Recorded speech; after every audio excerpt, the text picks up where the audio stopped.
First time ko din. Sobrang happy ako. Oo.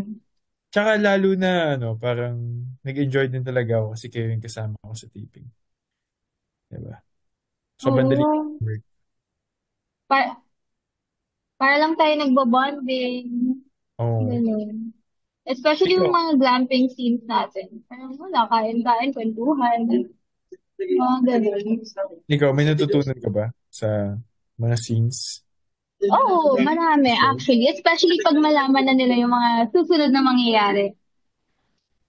Parang lang, mas nabavalue mo talaga yung friendship. And then yung benefit of the doubt. Kasi hindi lahat ng tao may bad intentions, may wrong intentions. Oo. Katulad ikaw. Like, okay, dalakit mo ka, pero mabait ka. Parang ganun. So, ayun, always see the good in people.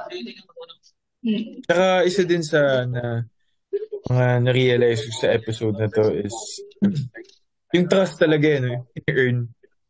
Yes, So, sobra. alam mo yun, kapag mabait ka lang talaga sa mga kasama mo, sa mga kaibigan mo, kapag yung intentions mo is maganda naman talaga, mapagkakatiwalaan ka talaga.